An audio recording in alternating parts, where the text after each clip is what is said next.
kelas 15 grup 3 akan menjelaskan tentang berbagai macam jamur.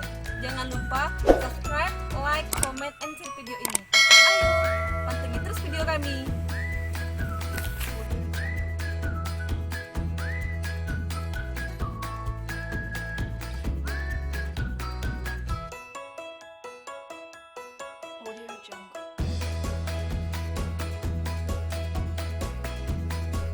Jamur Ganoderma. Ganoderma adalah organisme eukariotik yang digolongkan ke dalam kelompok jamur sejati. Dinding sel Ganoderma terdiri atas kitin, namun selnya tidak memiliki klorofil. Ganoderma mendapatkan makanan secara heterotrop, yaitu dengan mengambil makanan dari bahan organik di sekitar tempat tumbuhnya. Bahan organik tersebut yang akan diubah menjadi molekul-molekul sederhana dan diserap langsung oleh hifa. Jamur Ganoderma termasuk dalam Suilburne fungi atau jamur terbawa tanah, memiliki sifat saprofit dan parasit tumbuhan. Sifat yang dimiliki jamur Ganoderma menjadi menarik karena dua peran yang saling bertentangan, yaitu merugikan namun sekaligus menguntungkan. Sebagai patogen tumbuhan, jamur Ganoderma dapat menyebabkan busuk akar dan batang pada tumbuhan tahunan tropika di perkebunan atau kelapa sawit maupun kehutanan, sehingga menyebabkan kerugian. Sebagai saprofit, jamur Ganoderma telah lama digunakan sebagai bahan obat bagi kesehatan manusia. Klasifikasi jamur Ganoderma. Berdasarkan klasifikasi ilmiah, jamur Ganoderma masuk ke dalam kingdom fungi, phylum Basidiomycota, kelas Agaricomycetes, ordo Polyporales, famili Ganodermataceae, dan genus Ganoderma. Di dunia telah dilaporkan terdapat 250 spesies jamur Ganoderma. 15 spesies bersifat patogen terhadap tumbuhan, dan 6 spesies yang telah lama dibudidayakan karena dipercaya memiliki manfaat bagi kesehatan.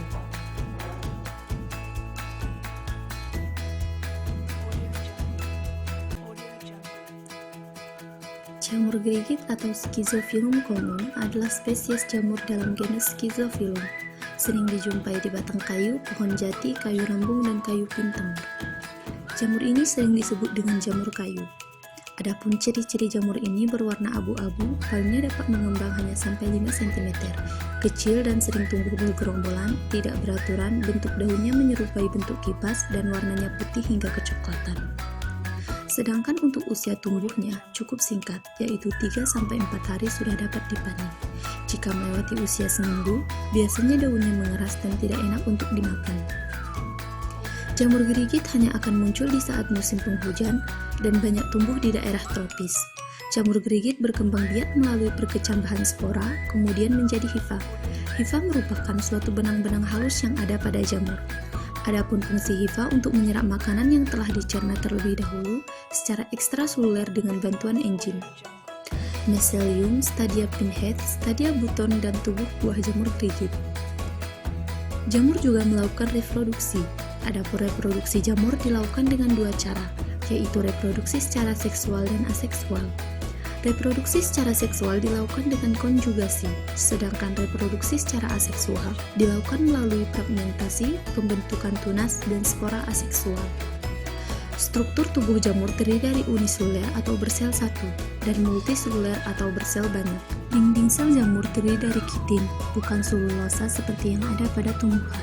Selain itu, jamur tidak memiliki kloroflas. Akibatnya, jamur tidak dapat membuat makanan sendiri. Dengan demikian, jamur memiliki sifat heterotrop. Jamur dapat memperoleh makanan dari materi organik atau yang telah mati. Caranya dengan hidup secara parasit, simbiotik, dan saprofit. Jamur gerigit adalah salah satu jenis jamur yang dapat dikonsumsi. Selain dapat dikonsumsi, jamur gerigit ternyata dapat bermanfaat sebagai obat tradisional. Jamur gerigit juga mempunyai 8 manfaat dalam kehidupan sehari-hari. Adapun manfaat jamur gerigit yaitu 1. Meningkatkan kekebalan tubuh, 2. Menurunkan risiko peradangan, 3. Menyehatkan sistem pencernaan, 4. Cocok dijadikan menu diet, 5. Mencegah kanker, 6. Baik bagi penderita diabetes, 7. Menjaga kesehatan otot, dan 8. Menjaga kesehatan jantung.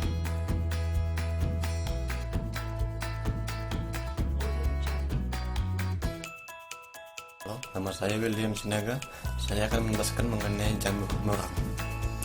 Jamur merang memiliki bahasa Latin Volvariella volvacea. Jamur merang merupakan salah satu spesies jamur yang banyak dibudidayakan di Asia Timur dan Asia Tenggara. Pada umumnya, jamur ini hidup di iklim tropis atau subtropis. Jamur ini berasal dari bahasa Tionghoa. Jamur ini memiliki tubuh berbentuk bulat, telur berwarna coklat gelap. Jamur ini dapat dikonsumsi bagi tubuh manusia karena memiliki kandungan protein, kalsium, dan fosfor yang cukup tinggi. Pada umumnya, jamur merang mampu bertahan pada suhu yang cukup tinggi, yaitu berkisar antara 30 sampai dengan 38 derajat Celcius. Sekian dari saya. Terima kasih.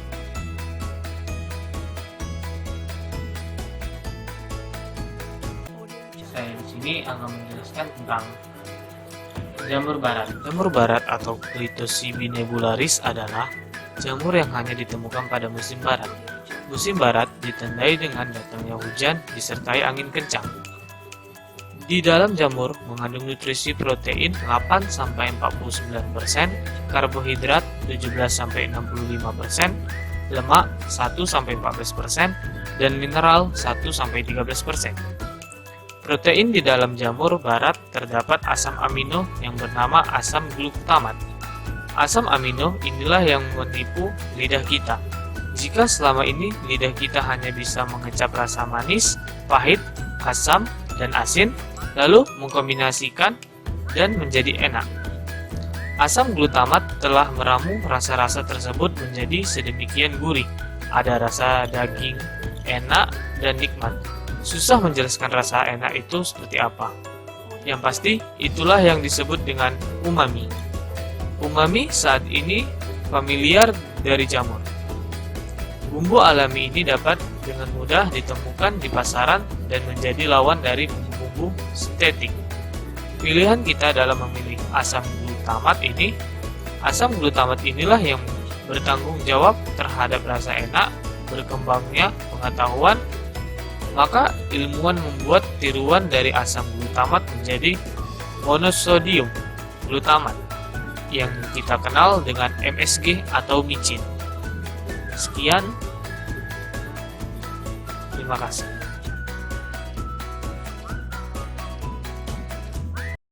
Saya Isyaura Ida Fitrati, saya akan menjelaskan tentang jamur kuping. Jamur kuping atau Auricularia auricula merupakan salah satu kelompok jeli fungi yang masuk ke dalam kelas Basidiomycota dan mempunyai tekstur jeli yang unik. Miseliumnya bersekat dan dapat dibedakan menjadi dua macam, yaitu miselium primer atau miselium yang sel-selnya berinti satu, umumnya berasal dari perkembangan Basidiospora, dan melium sekunder atau miselium yang sel penyusunnya berinti dua. Miselium ini merupakan hasil konjugasi dua miselium primer atau persatuan dua Basidiospora. Adapun cara hidup jamur kuping yaitu yang pertama ada saprofit. Jamur saprofit memperoleh zat organik dari makhluk hidup yang telah mati. Yang kedua parasit. Jamur parasit memperoleh zat organik dari makhluk hidup yang masih hidup yang menjadi inangnya. Yang ketiga mutual. Jamur mutual hidup pada inangnya. Meskipun demikian, memiliki sifat yang menguntungkan. Karakteristik dari jamur kuping ini adalah memiliki tubuh buah yang kenyal, mirip gelatin jika dalam keadaan segar, namun pada keadaan kering, tubuh buah dari jamur kuping ini akan menjadi keras seperti tulang. Bagian tubuh buah dari jamur kuping berbentuk seperti mangkuk atau kadang dengan cuping seperti kuping, memiliki diameter 2-15 cm, tipis berdaging dan kenyal.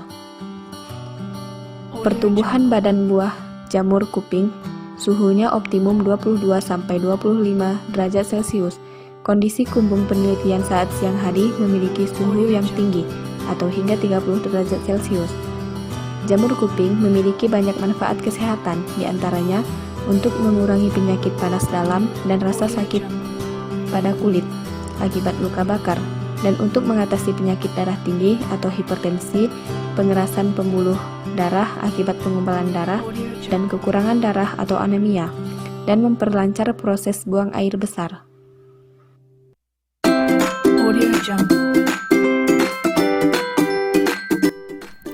Jamur kuping atau Auriculariaceae adalah jamur yang hidup pada kulit kayu mati yang lembab, berwarna coklat transparan, permukaan licin, karpopora lunak dan melekat langsung di kulit kayu. Jamur kuping memiliki ciri-ciri sebagai berikut.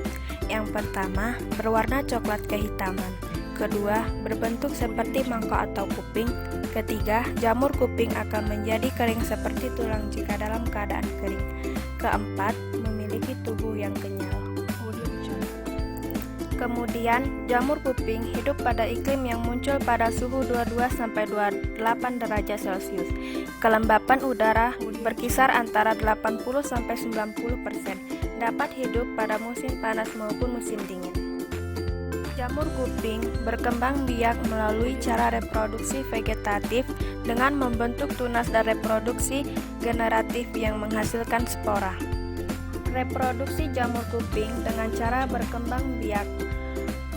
Cara reproduksi jamur kuping ada dua, yaitu vegetatif, yaitu dengan membentuk tunas, atau generatif dengan menggunakan alat yang disebut basidium yang menghasilkan spora.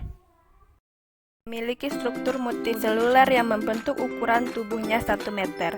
Jamur kuping tubuhnya tersusun dari komponen dasar yang disebut hifa. Hifa membentuk jaringan yang disebut miselium.